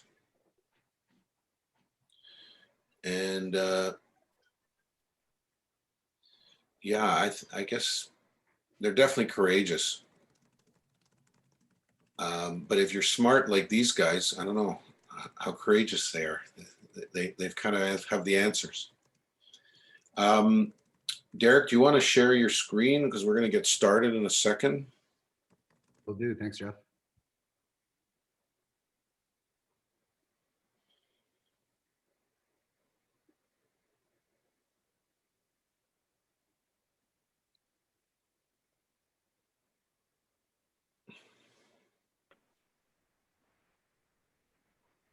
Okay, sorry, there was an issue with the timer, but it's back up right now. And Okay, whenever you're ready. Yeah, we still have a minute or so for give the judges. Sure. So Derek, whenever you're ready, fire away. you've got 10 minutes and then we'll have 5 minutes of Q&A. And good luck. Thanks, Jeff. Hi, my name is Derek, and I'm the founder and CEO of Cosm Medical. We're a VC-backed medical device startup in Toronto focused on personalizing care for women suffering from pelvic floor disorders. You might be wondering at this time, why is a guy like me starting a femtech company? Half the story is that I'm an ex-engineer turned general manager for a private equity-backed urology diagnostic company that exited for $640 million US at the end of 2016. The other half of the story involves my grandma. When my pawpaw was diagnosed with pelvic floor disorders, I knew some of the best doctors in the world and really couldn't get her the care I thought she deserved. My grandma's not alone. This is a group of conditions that affect 1 in 4 adult women and half of all women by the time they reach 80. It's a degenerative disorder with the muscles, tissues, and ligaments of the pelvic floor and is highly correlated with age and childbirth alongside other factors. It includes pelvic organ prolapse, which is the gradual falling out or herniation of pelvic organs through the vaginal canal and starts with discomfort and pain and ends with debilitating immobility if untreated. It also includes urinary and fecal incontinence, which is so underserved that adult diapers last year surpassed baby diaper sales in North America. Now, current diagnostics for prolapse equals this. This is a far cry from men's health, where prostate issues starts with this and layers in diagnostics all the way up to MRI-guided therapy. Therapy options include surgery, with over 100,000 lawsuits as a result of complications, a Netflix documentary, and a 60 Minutes expose. The FDA banned surgical mesh for transvaginal prolapse repair in April 2019. 1 in 5 women will get pelvic floor surgery in their lifetime. Besides that, on the conservative side, there's physical therapy, i.e. Kegel exercises, which has limited effectiveness and age and compliance issues, and pessaries. This is where innovation needs to happen.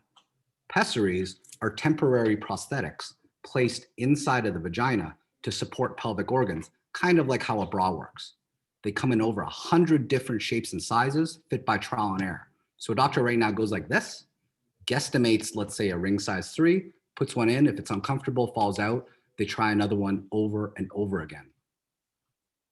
A third of women fail pessary fittings.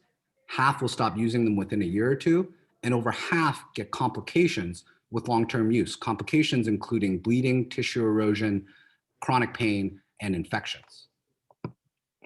At Cosm, we're creating Gynethotics, or the world's first platform to create custom pessaries for unique bodies and needs. As a business, this is a razor blade where the scanner and its consumables are sold to clinicians and the Gynethotics are sold to patients. Our scanner is developed in conjunction with Western University, where 3D ultrasound technologies and CT scanning were invented. Our AI software currently has a data set of over 1,000 patients based upon data received from 3 different universities. Our CAD software development was published on engineering.com based upon our work with Autodesk. And we've selected Formlabs, which is a 3D printing manufacturer preferred by the custom hearing industry. We already have 2 US patents approved within 4 families covering a broad IP portfolio. Looking at this globally and reimbursed, Gynethotics has an over $10 billion product category potential based upon how common these issues are. We are focused on prolapse and urinary incontinence as our initial indication because 95% of current pessary sales are for those indications. This is a comparable market size to the mature and growing markets of the $5 billion customized orthotics market, the $10 billion customized audiology market, and the $35 billion customized dental market. What all of these markets have in common is a 50-50 revenue share between the provider and the manufacturer. So when you get a $500 customized orthotic, the podiatrist or chiropractor keeps about half of that. At $450 per Gynethotic, we're able to achieve this type of revenue share like the comparables and an 80% gross margin at scale. We have confirmed last quarter Canadian private health insurance coverage for gynecologics at this price point for 13 million women. As an initial market, we're looking at deploying 4,000 scanners to service 150 patients per year, which equates to a $150 million market. These 4,000 clinicians come from about a subset group of the 100,000 clinicians that service this market and the parallels.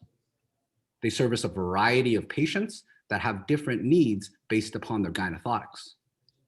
Our initial target is the 53 urogynecology fellowship training facilities, partially because every year, 3 new urogynecologists graduate, trained on our devices afterwards. Now, looking at this as a business, this is great for scale because every system we sell at $40,000 generates over $250,000 per life cycle of the system. From a territory basis, each sales territory equates to about an 80-20 revenue share between revenue split between gynecologics and our measurement system, and SG&A only accounts for 16%. Sales reps manage the sale of the equipment, inside sales tracks the sales of the gynecologics, and clinical specialists train nurses and ensure the quality of the deployment of both our measurement system and gynecologics. Beyond myself, our leadership team includes Ainyan Sen, our CTO, who's the ex-VP of engineering at SQI Diagnostics, a publicly traded biotech company here in Toronto. Golia Mary, our chief science officer, did her PhD studying image-guided therapeutics at a world-leading imaging lab of Robarts Research at Western University. We have 2 US patents because Ali Bourjani envisioned our measurement system while doing his PhD at Cleveland Clinic studying the pathophysiology of the pelvic floor, and he just got his MD at Georgetown. Chris Hong had a very similar idea, and we've rolled him into the team alongside having an exclusive option on his patents that he developed at UPenn. Bobby's our 3D printing expert, Ali's our biomechanics expert, and Ahmed is our senior data scientist. We have a world-leading board of physicians, including Colleen McDermott, who's going to be placing the first gynecologics into women this June, and she's the president of the Canadian Society of Pelvic Medicine, alongside Dr. Shoberi, who is the world leader in pelvic floor ultrasound, who literally wrote the book on pelvic floor ultrasound. We also have KOLs in physical therapy and nursing, and our technology advisors include a world-recognized 3D ultrasound inventor with over 20 patents, Dylan Horvath, a product designer that helped CloudDX win the Qualcomm Tricorder X Prize, and Enjoy the Work Advisors, a San Francisco-based advisory firm composed of ex-CEOs, COOs, and VCs.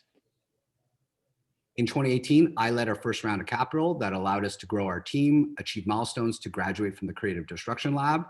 In 2019, we closed our pre-seed round, including IGAM Partners as our lead, Mars IAF, and 4 doctors in the field, validating the need for our technology platform. We're currently preparing for a seed round raise, which puts us on track to becoming standard of care by 2030, improving the lives of 1 million women, generating 100 million in revenue and 25 million in EBITDA. We've strived through COVID due to the growing grant pipeline that we've developed alongside an investment from Baycrest Hospital, allowing us to join Berkeley Skydeck. Next quarter, we'll be raising a 4 mil seed to get our products to market, complete our clinical studies, and launch our platform with 10 clinicians. This sets us up for a 15 million Series A by 2023 to achieve 10 mil revenue by 2026. Last quarter, 2 companies exited for about $250 million that recently had achieved the 10 mil revenue milestone. Both companies exited for over 15x revenue. Now, it's too late for my grandma, but think of all the women in your life. Half of them will be affected by pelvic floor disorders in their lifetime. Vote for us and help us modernize urogynecological care by creating a $1 billion product category, expanding therapy quality and access, tackling a common, growing, and underserved global women's health issue. Vote for us and join us on our mission for personal pelvic health. Thank you. Wow. What a great presentation. Thanks, Derek. So, Yashvi, will you tell the judges or remind the judges about what they're supposed to do now? Because they're going to go and have a brief conference call so that they can rank. I want some, oh, sorry. I've lost my mind. Yes, 5 minutes of Q&A. Sorry. I'm like a horse near the barn. I'm racing to the barn. No worries. Okay. Jeff. Who has the first question? Sorry. Well, being the only woman on the judging panel, I think I have a ton of questions for this. You know what, Derek, I think, you may not remember, I think a few years ago, I saw your presentation in CDL and I was very impressed at the time. So seeing where you are at right now, congratulations for your progress. Now, I just want to kind of ask you a little bit about your clinical studies and in terms of FDA approval. So where are you at in that whole process right now? Sure. We have one retrospective study, which is how we collected the 1,000 patients data on the current care pathway. In parallel, we have 2 active clinical studies on our measurement device. One is a reproducibility study, because if you're going to personalize therapy, you need the measurement to be reproducible. And another one on early feasibility, studying women in lying down, seated, and standing position, because different positions affect the muscles and tissues of the pelvic floor. Lastly, we've achieved Health Canada investigational approval on gynothotics, and we'll be placing our first gynothotics as part of that clinical study in women in June. We've also completed our FDA Q-Sub, giving us, confirming our direct path to market. The key to our regulatory strategy is that we've gotten around some of the FDA rules around personalized medicine and AI as a medical device, i.e. our AI is not a medical device. And also we have an expedited path to market following a 510(k) approach. So yeah, and we essentially also applied for patent claims around our process. Yeah. Okay, thank you. You're welcome. We've also secured we've also signed a non-disclosure agreement with SheerTex, by the way, Eva, just FYI, because their technology can potentially apply to our measurement system, but I won't get into the details. Yeah.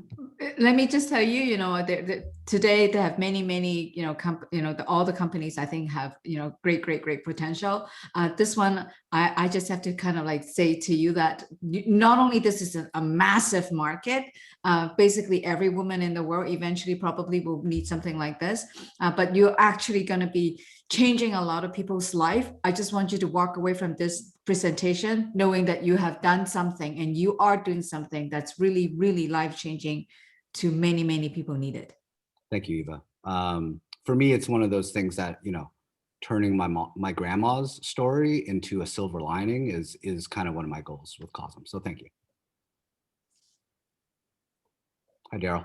Daryl, go ahead. Yeah, apologies if I missed this. I heard you touch on the word insurance, but I wasn't sure who actually pays for this. Is it the individual that pays, or can it be accommodated or reimbursed by government and insurance companies? Great question. It's a different situation per country. In Canada, pessaries are an out-of-pocket payment, anywhere between $100 to $150. Health Quality Ontario actually just last quarter provided a recommendation for OHIP to cover pessaries. Now, what we've confirmed through the Canadian Private Health Insurance Association, Great West Life, Manulife, and Sun Life, is that they would cover gynothotics as within a health spending account, as long as we don't charge over $500. So as long as it's under a $500 bucket, they're like, it's good to go. And this is partially because in the Canadian market, private health insurance, over 80% of the expenditures is pharma. So if we're not out putting a new drug, they're like, it's a drop in the bucket for us, and just get it out. Just let us know beforehand is essentially what they told us.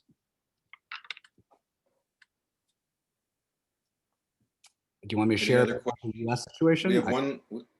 Go ahead. So in the US, pessaries are covered under a durable medical equipment code at $70. We have 3 potential paths to US reimbursement. Medicare Advantage cover any prosthetic up to 80% with a 20% copay. So part of us branding gynothotics as a prosthetic should get us that coverage. The secondary option is a new CPT code, which is a long and arduous potential journey. The third option, which we've confirmed, is a potential breakthrough designation for our gynethotics, but that requires some clinical data to apply for breakthrough designation. So we're working through what that looks like. Well, that's the end of our time this time. Well done, Derek. Thank you. Thank you. And thank you to the judges. So judges, you should have in your chat the conference call number. So I would ask the judges to mute their screen, and you can turn the screen off if you like. Go on the conference call. Oh, Jeff, I'm going to, yes. yeah, they still have 5 minutes to fill out the scorecards for Derek, for Quadrant Medical, and then Yes, I know. deliberate. Yeah. Yeah, so that's great. Thank you. But I'd like you to get started. So go on the call, fill out the forms. We've got 10 minutes.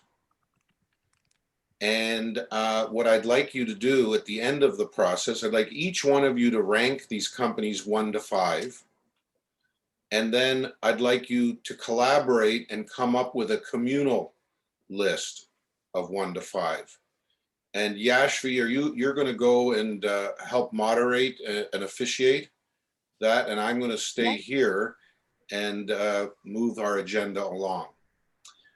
Speaking of which, I'm going to share my screen again. So, can you share the number again? Yeah, it should be in your chat. And Yashvi, can you put up the poll, but not the results? No. Okay, 1 second. I'll do that. So for our audience, what we'd like you to do is vote. So pick a winner. And the outcome of this will be the People's Choice Award winner. And right now the judges are deliberating on the TiEQuest champion, which may or may not be the same as the People's Choice. In fact, in previous years, we found that the audience and the judges disagree. Not sure why. And the result is that we decided to create a separate category for the audience and to recognize the company that the audience thinks is the champion as well. Because, you know, crowd sourcing is and decentralization is a trend, and we're sticking with the trends. So while you're picking the winner, what I'd like to do now is invite Mira Arshad, the co-founder and CEO of AltTex. Now, AltTex is, and she'll tell you more about it, but it's a university-based startup, and they will be pitching at the Thai Global University Pitch Fest in May, representing Canada. So Mira, if you're there, why don't you share your screen and do your presentation? Yeah, hi everyone. Thanks for the opportunity. Really glad that I could get involved. Really glad the team asked me to join the event. Congratulations to everyone that's made it so far. Really enjoying it, and hopefully I can contribute to that in some way. So I'm gonna go ahead and share.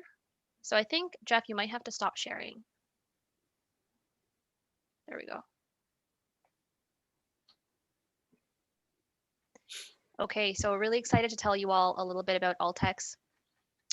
I'm just gonna get this going here. So while this is loading, I'm Myra, I'm the co-founder and CEO.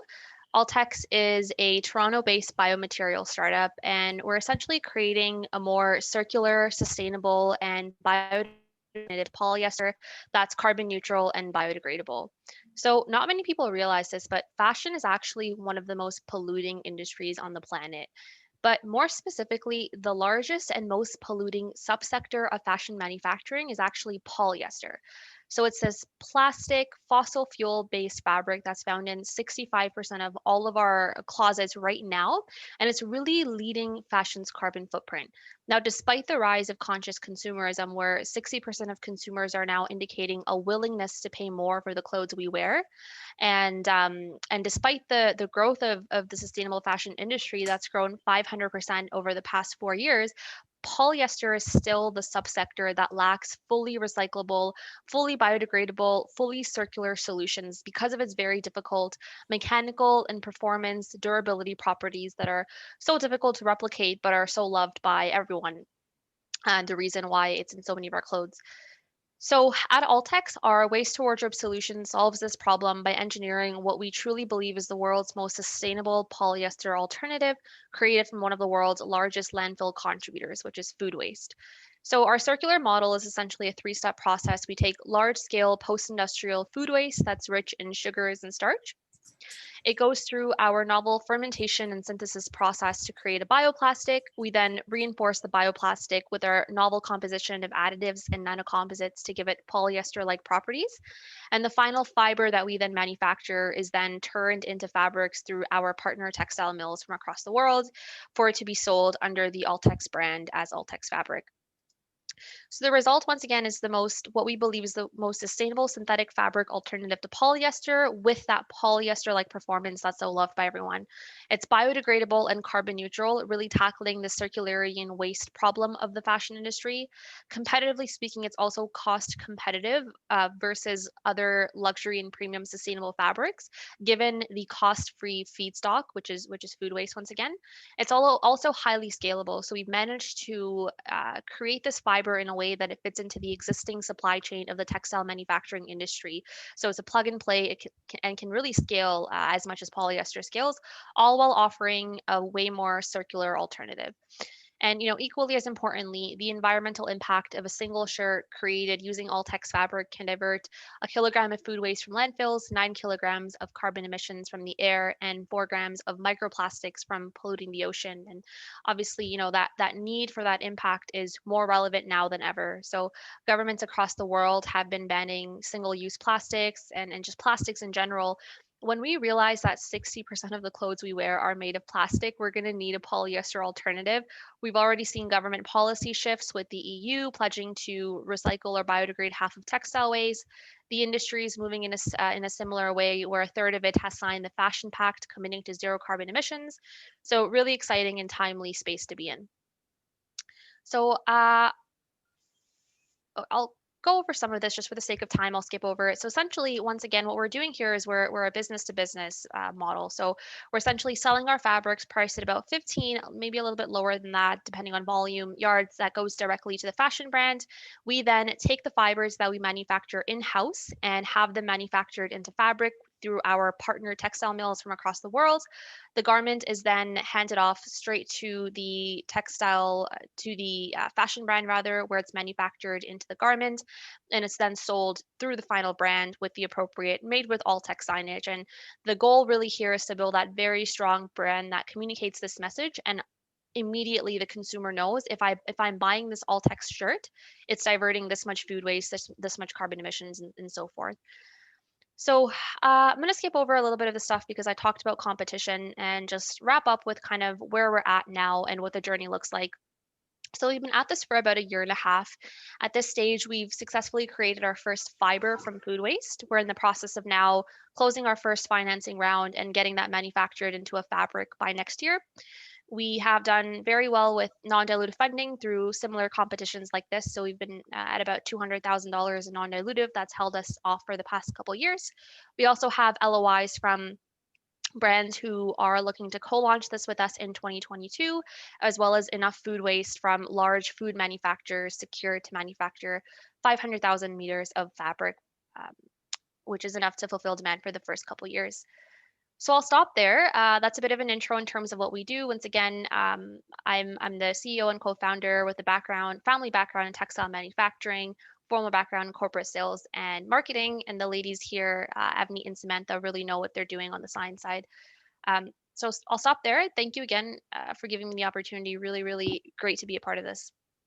So Mira, that was great. Congratulations. What a great project and tremendous accomplishment to date. And it looks like you're going to do great.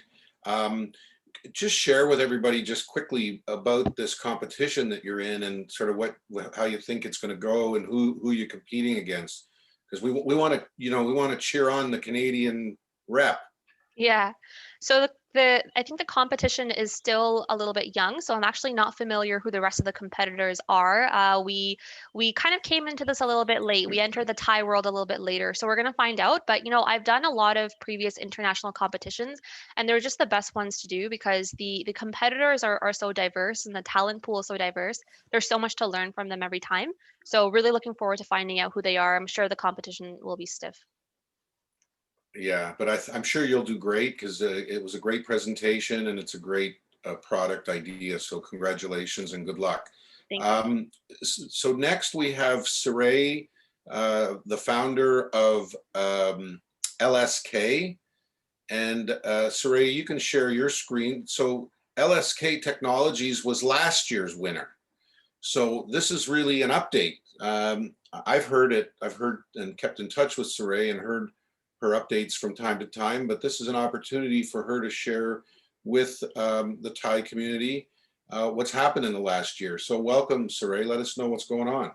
Thank you for having me again, Jeff. And it's nice to be back and presenting about all those updates and all that we accomplished since, I can't believe, last year. So as you have mentioned, it's a lot less nerve-wracking this year, right? Yeah, it is more comfortable this time around. As you mentioned, we won the TiEQuest Toronto, but on top of that, we became third place in Thai University. So that was good luck with the competition, Mira. It's a good one. And so since then, we achieved many other accomplishments, including we went through Y Combinator. We accomplished that over the summer. But I also want to quickly touch base on what we do and what we bring to the world. So at LSK, we deliver lab quality tests at the point of need, and we achieve the results that a $100,000 machine would do in 100 times less of the cost. Our device is an easy to use device that allows self-collection. We have a sample cup that couples with our test specific cartridge that can be inserted to our unit. And within 30 minutes, you get your results. And all of this is enabled by a software controlled platform. The good thing about our platform is that we utilize computer vision that makes our cost of goods a lot cheaper, so that our device can be rented out at the price of a phone bill, and our tests are going to be priced around $35. So we're so excited to do that. And over the last years, we learned a lot of lessons and we made a lot of pivots and a lot of changes so that we bring a product that customers need. We achieved our 30-minute test results, as I have mentioned. And most over, we are testing viral load instead of antigen testing. So there's not many false positives that you would get in antigen in our case. We are more sensitive. And most importantly, we have listened to our doctors and people who are complaining about nasopharyngeal swabs, and we switched to a gargle-based collection method. So all you do is swish and gargle, spit into a cup, and we analyze that in our device. And on top of that, at the beginning of this year, we've successfully introduced freeze drying, which means you can ship our tests globally and they will be stable when they arrive there. We achieved a 96% accuracy in detecting COVID-19 infection from gargle samples. And on top of that, we have shown that we have 95% accuracy detecting antibodies, which means it's either you have been infected in the past or you have been recently vaccinated, and we can tell you whether your immunity started kicking in. And all of this was accomplished by using real clinical patient samples. So all of this achievements brings us closer to our target, which is we are entering to the regulated markets in May 2021. So we are getting ready our quality management systems and our test scale up and device scale up so that we will be starting selling for first centralized labs in May 2021, because it's easier to enter to that market. And sequentially, we want to be in the market with our point of need, point of care application, which is our main target in September 2021. We want to be there before the schools are open. And we also gained some good market traction since within the last year. We had been conducting more than 200 patient sample screenings. These are mainly collected from workplaces. And through that, we caught an asymptomatic case through just a mouth gargle and swish. And we are proud to say that we prevented a small outbreak in an employer's setting. On top of that, we are finalizing our validation with Mount Sinai Hospital, and we started our multi-site trial in Canada and Latin America. Those are going pretty great. And a couple of weeks ago, we got pre-qualified for our Innovative Solutions Canada program procurement. So we will be supplying our tests to the Canadian government as well. And what is most exciting is, I guess, in the middle that everybody is looking at, we're negotiating and about to finalize a letter of intent with a top tier Canadian pharmacy. So you might be seeing our devices in pharmacies beginning September. So look for that. And while doing that, we also couldn't wait to get connected with our customers. So we started selling our devices for research use only. We generated $20,000 through that, but we learned a lot about how customers interact with our device. So of course, we have a great management team backed by our co-founders, Livia and Keith, who you remember that I had mentioned, and also Paul Chipperton, who had been helping us, and Ron Hurting. But on top of that, all of these accomplishments would not be doable without this amazing team. We were only 4 people, and by now we almost more than doubled our team size. And I'm proud of this young team who accomplished so much in so little time. So, and that's it. We will be the distributed diagnostic platform of the future. We want to be the most affordable platform available at point of need. And watch out for us. We will be entering the market by the end of the summer. So you will be using our device on September. That's great. Congratulations, Saray. Thank you. I feel proud. I mean, I don't barely know you, but coming out of this TiEQuest thing, I really feel, proud about what you've accomplished, and it's great. So congratulations. Thank you very much. And you just keep going. Thank you so much. And I also would like to thank you for picking amazing winners, because I realized some of my past, my advisors were all past TiEQuest winners. So when we get to the room, I say, did you guys know we were all TiEQuest winners? So that brings a connection that all of us have. So thank you for arranging this competition. Well, you're welcome. It's a labor of love, and it's great. I get inspired every time I listen to these stories. I get a lot of credit. Like, I get lots of compliments about how great these companies are and how great the competition is. I hear it all the time. But truth be told, the companies are great, so they make us look good. But also, I wanted to recognize Yashvi Asher and Falgun Kumar, who are our volunteers, who really make this thing happen. We did 14 separate judging events with 60 judges and 54 companies, and to coordinate that and all the moving parts, without Yashvi and Falgun, we just couldn't do it. So, I get to look good, but it's because of all the hard work of these guys and the quality of the presenting companies. Thanks, Saray. Can you unshare your screen? Yeah, you're welcome. Yeah. Now I'm going to share mine again. So, where are we? So, Yashvi, are we ready with any of the results? Do we have the People's Choice Award results yet? Yes, we have the poll. I can stop it if everyone's put their vote in. Okay, so this is the last call to vote on the poll. Everybody, we'll give you one, little 10 seconds more. And thank you to Baylis Medical. We have a $2,500 cash prize. Chris Shaw and Baylis have been long-standing supporters of Ti and TiEQuest.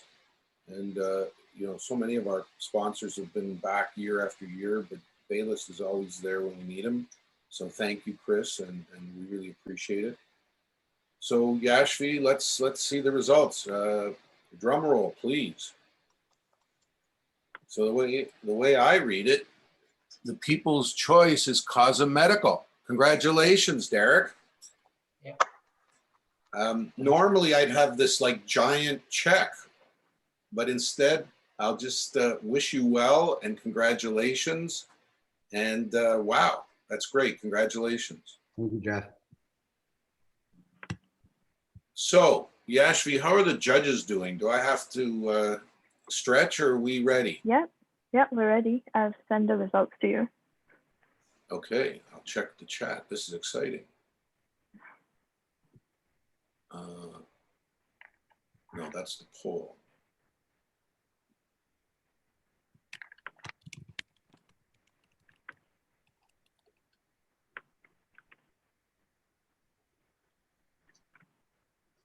So wait a minute.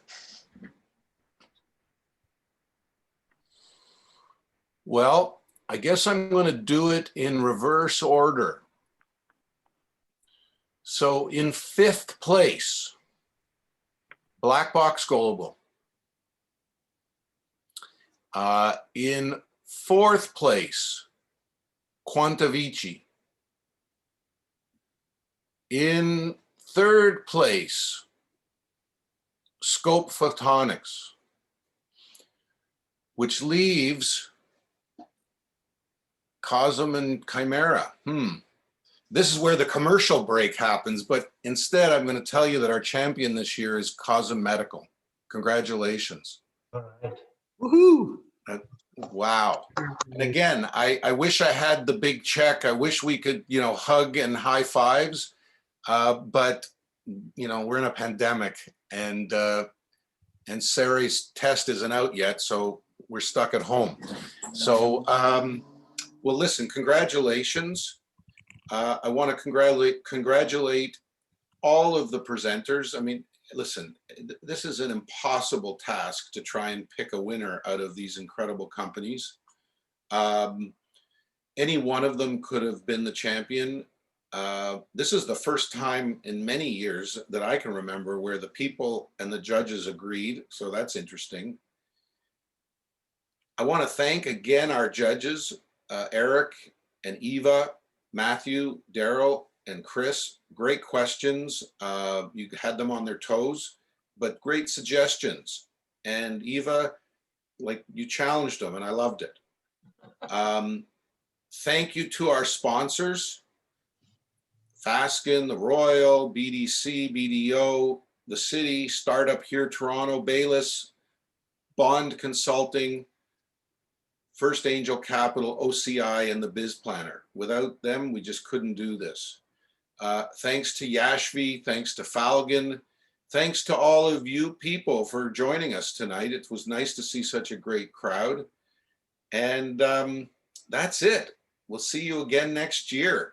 One last thing I was going to say, though, is that I wanted to, one of the ideas that I had, and I think the board agrees, and we'll give you the details later, but there were so many good medical related applicants that I think we're going to do not a competition, but just a showcase of some of the top medical related technology that we saw in the earlier rounds, because you'll be blown away by it. And it's just worth seeing. Anyhow, everyone, good night. Thank you. And we'll see you next year.